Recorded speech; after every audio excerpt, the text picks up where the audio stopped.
Hey, all you DuckTales fans, it's time for one episode that does so much to whet the appetite of anyone who has gone deeper within the McDuck and Coot family lineage. That's right, we're finally starting to explore a little bit more of the McDuck family line. And we do this by visiting the dismal downs located in the Rannoch Moor of Scotland.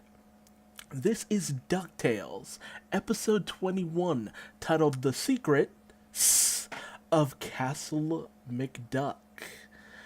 Now, this is a absolutely fascinating episode, and I think we should just dive right on in. We see the Duck family, along with Launchpad, driving through the Dismal Downs on their way to a specific location that Scrooge tells the boys is filled with treachery, danger, fear. Do not let your guard down in this place. However, Dewey is preoccupied by something we haven't really gotten to see much of in recent episodes, specifically the Sphere of Selene, that gives him glimpses into when his mother went to visit the Greek gods. And, it's the first real glimpse he's had of his mother in her natural element, which is adventuring. However, Webby questions why Dewey has kept this a secret from his brothers for all this time, and feels that if he continues to hide this, they will find out in a very unhappy way, which, spoiler alert, yeah, that happens. I mean, it was pretty much foreshadowed by Webby from the jump, and you can tell that's where this episode is going. But it is about the journey, not the destination. Speaking of which, they arrive at their destination, specifically an ancient home of the Knights Templar, where long ago their treasure was hidden. And we come to find out that this is, of all places, the home of Scrooge's mother and father, whom he is less than happy to see, specifically his father. Whereas his mother is a little bit more, I guess you could say, passionate about her overall family.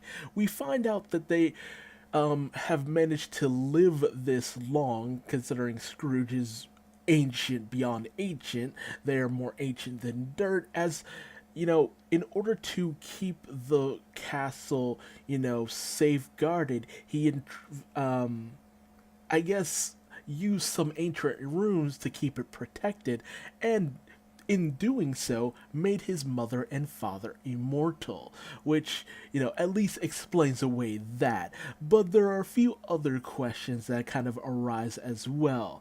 Specifically, whether or not his sister, the grandmother of Huey, Dewey, and Louie, is still alive as well. So, hopefully, we get an answer to that somewhere down the line. Now, these two people are Ferguson, also nicknamed Old Scotty McDuck, and his wife, Downy McDuck / O'Drake, her, maiden name. They've come to visit Scrooge's parents, but it's more of a way in order to search around the castle in order to find the treasure of the Knights Templar, hidden away by, I believe, Sir Eder McDuck. I think so. I think it was him who hid the treasure of the Knights Templar in the castle. Webby is immediately well, I shouldn't say aghast, enraptured by the very thought of visiting family of Scrooge, specifically his mother and father, an ancient castle of McDuck filled with secrets and legends. This castle is a burial ground for a multitude of generations of the McDuck family as well. This is whole story is based off of an old Don Rosa story. There are two primary people who delved very deeply into the McDuck legend: Carl Barks and Don Rosa. And it was Carl Barks, who originally started the McDuck family tree, but it was Don Rosa who filled it out to its completion. Making it very much set in stone in a lot of ways, and you will see a lot of that shine within this episode. So, I love this scene with the two portraits of, a younger, quotation mark, Scrooge and Ferguson, just scowling at Fergus, scowling at each other because there's just some bad blood between father and son. And Scrooge is less than interested in, having anything to do with family. I think that's part of the reason why he didn't bring Donald along, which I think is a missed opportunity. Donald was around in the original story, so it would have been nice to have him here as well. Although he probably would have taken a bit of the limelight away from the boys, as they kind of filled the role he had in the original story. We also get to see something that just is absolutely fascinating to see, which is the rest of the McDuck family line. Basically, anyone who is a bit older than Fergus and further in the past. We get the name of his Fergus's father, Dirty Dingus McDuck, which the boys take great joy in, who was a coal miner who earned his fortune through working in the mines. So I think that's just a wonderful way of looking at things and just seeing glimpses. And these are all like specific characters throughout the McDuck family line. I think we have Matey McDuck up there at the center. Next to Dingus McDuck is his wife Molly Mallard, and next to him is Quagmire McDuck, Dingus's brother, and I think even in the top right corner, I think is Sir Roast McDuck. So lots of little Easter eggs for long-time McDuck fans out there.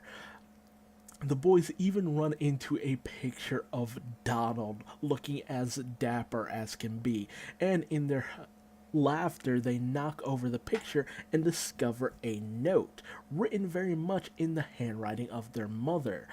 Dewey being the only one who recognizes this, as he found the previous letter that she wrote apologizing to Scrooge. Immediately the boys want in on it, but Dewey tries his best in order to keep them away, but the boys are just too clever, and it shows something that is very much a defining factor for the boys. They work the best as a unit. They play off each other and make up for each other's weaknesses. We also see this figure start to follow them as they make their way further into the McDuck castle. This is the Hound, a ancient spirit that haunts the grounds of Castle McDuck. In the original version, the Hound was nothing more than a person in a suit who was simply trying to scare off the McDuck clan away from the castle in order to find the treasure of the Knights Templar. However, this one is said to be the product of Sir Swamphole McDuck, who apparently, while digging various tunnels and passageway through Castle McDuck, might have unleashed one of the Hounds of Hell, which is pretty dark for a kid's show, but also pretty awesome. Meanwhile, Scrooge, finding out that the only way in order to discover the treasure of Castle McDuck is to be one who, appreciates and shows compassion towards family, tries to butter up his mother and father. Especially since, apparently, Fergus is the only one who really knows where the treasure is hidden. Meanwhile, Webby is still completely overwhelmed, even being in a place that houses all the history and knowledge of Clan McDuck. She's unable to read it as she is just too stunned. Meanwhile, the boys find themselves trying to find a pure gold key in a actual mound of golden looking keys in order to unlock a door. Dewey tries to discourage his brothers, but obviously he doesn't know that of all people, Louis would be the one who would be able to pinpoint a solid gold key. Um, but we also see that another set of figures is following the boys as they make their way through Castle McDuck. Meanwhile, Scrooge tries to pass off Launchpad as a more beefed up Donald to show his compassion towards family. But once Launchpad kind of spills the beans about Donald's living conditions, specifically whereas he's living on a boat in Scrooge's pool in the yard, Fergus kind of takes a bit of offense to the fact that Scrooge treats Donald like that, which Scrooge isn't having any of his old man's guff. Meanwhile, the boys make their way into the tomb of the family McDuck, where all the corpses of the various McDuck family members are laid to rest, even stumbling upon one that houses Donald Duck's name. They realize from the letter that this is the place where the treasure was more than likely hidden. However, Dewey still tries to kind of keep them away from it as they find a satchel more than likely belonging to their mother.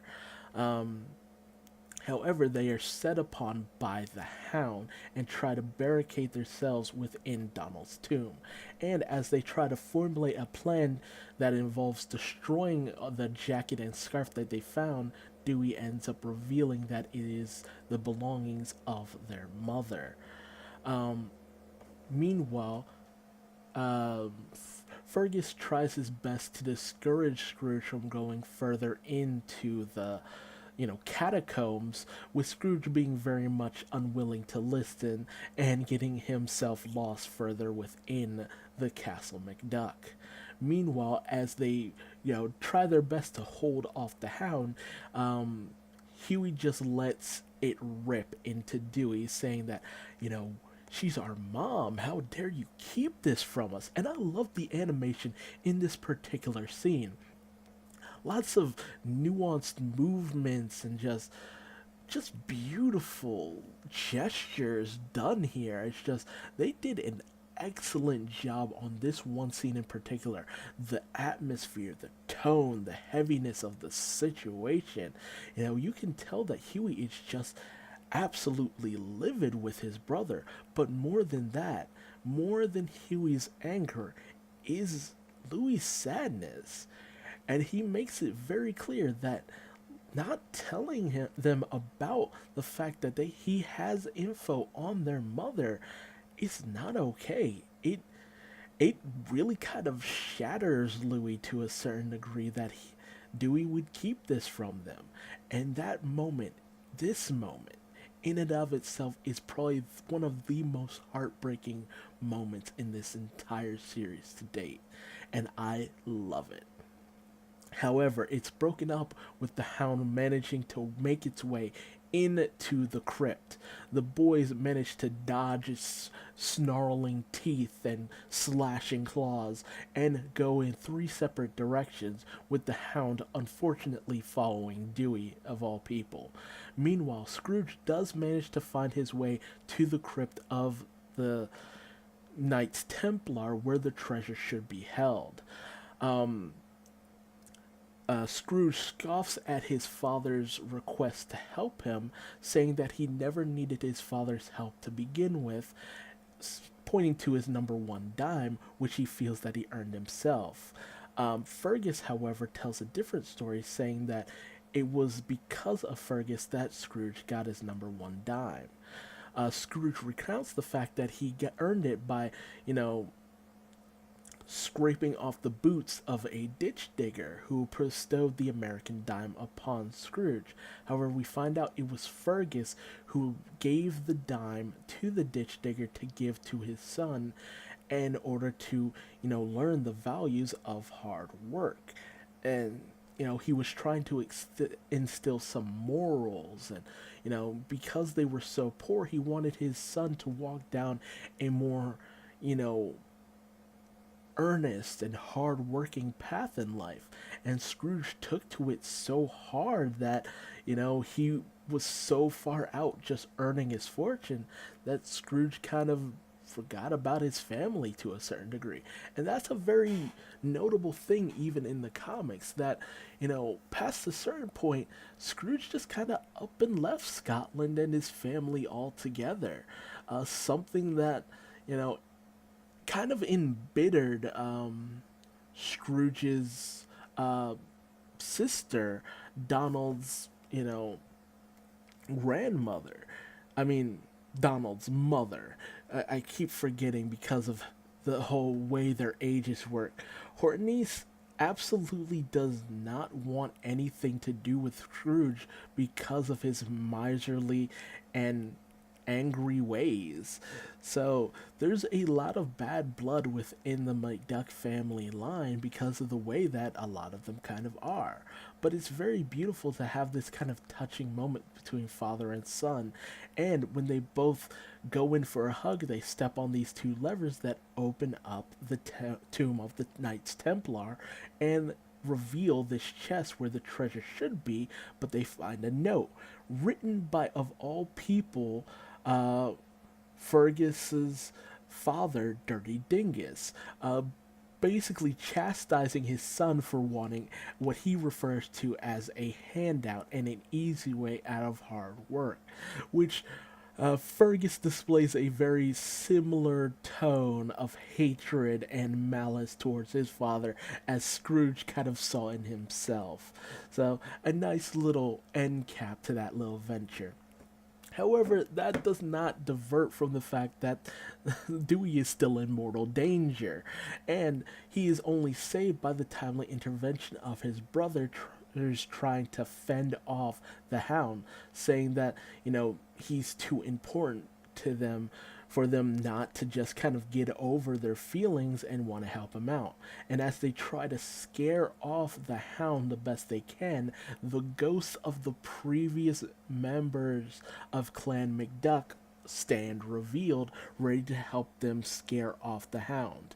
And reading it off from left to right, look left, in the very back you have Sir L. Ader McDuck, who was served under the Knights Templar. In front of him, you have Sir Swampole McDuck, who created the catacombs of Castle McDuck. Next to him, you have Malcolm Mady McDuck, who was very much a bit of a scholar. And I think he was actually a seafarer on top of that. Sailed the seas and did a lot of adventuring. In front of him is Quagmire McDuck, the brother to Dirty Dingus McDuck. Behind him, over to the right, is Sir Roast Duck, who I actually don't really know that much about. I just know he has a very unfortunate name. In front of him is the brother of Mady McDuck, High Seafoam McDuck, a very great sailor as well, who, they both were part of a seafaring voyaging ship. And the one female McDuck member that you see is Dirty Dingus's wife, Molly Mallard, who also doesn't really have much info on her as well. Though it is kind of curious the fact that Dirty Dingus was mentioned several times, but his ghost did not show up with all the other previous members of Clan McDuck. So I wonder if we might see Dirty Dingus somewhere down the line. I also just love saying Dirty Dingus. These ghostly figures do manage to scare off the Hound, with the boys kind of thinking that they were the ones who actually managed to send some fear into the hound themselves. And I just love this shot of all the ghostly figures kind of looking on at the boys with a bit of pride. That's a big thing of the, you know, finding the treasure of the Knights Templar. It's just the acceptance of family. And so, that kind of instilled some pride into the rest of the clan McDuck there. And speaking of which, we have some reconciliation between Fergus and Scrooge, where they, come to terms with the people that they are and how they feel about each other. Meanwhile, we find out the treasure that the boys found was simply Scrooge's hat, and that their mother, Della Duck, had simply been playing a prank on Donald in order to kind of scare the bejesus out of him, which the boys have a good laugh over. Dewey does kind of apologize over the fact that he for so long just didn't tell the boys about it, and he, kind of doesn't really understand why he did it. He goes through some various reasons, but finds that, it's no excuse to keep this kind of information from his brothers. And going forward, I think they'll all try their best in order to find their mother together. However, after showing them the note that Dewey found that belonged to Della, Huey realizes that he, does the whole pencil test of, seeing some kind of engraving on the back of it, showing the shape of the spear Celine as well as some numbers. Basically, some dates. 4/15, 2000, which the boys note as their birthday. So now they have a bit of a clue towards the spear of Celine. Meanwhile, on their way out, leaving behind the moors as it kind of gets obscured by the fog and only is revealed every 5 years, they have to kind of carry Webby out as she's still just in shock. Only for her to regain her senses as they're leaving, with a million questions and now 5 years of time in order to figure out which one she should ask first. And after a lot of talking and a lot of discussion, that is the secrets of Castle McDuck. I loved this episode. I loved finding out a little bit more about the McDuck clan. I don't know everything there is to know about them, as I haven't really read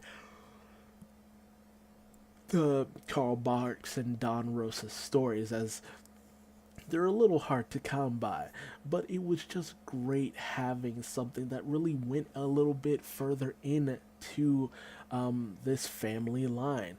I loved the legend of the three Caballeros because it actually went into a little bit of Donald's father's side, but with the McDuck family, you go deeply into Donald's mother's side. So it's just been a great year for going further in to the McDuck family lineage and getting to know these characters in terms of family. We didn't really get to explore that much in the original DuckTales, and it's a real treat to anyone who wanted to further explore the stories of Carl Barks and Don Rosa. Just It's such a treat, and I want so much more now. They've introduced so many characters, and going off of a lot of the pictures that I saw at San Diego Comic Con, there's so many more Duck characters to come. I am Duck crazy about this Ducktastic series. Duck, Duck, Duck, no goose. But hey, tell me your thoughts on this episode in the comment section below. Were you happy about the information I was able to lay down about specific McDuck family members, or do you think I should just cut to the chase with this episode? Leave me a like or leave me a dislike to know where I stand, and subscribe for more DuckTales. Same Duck place, same Duck channel, same Duck time. Thanks for joining me.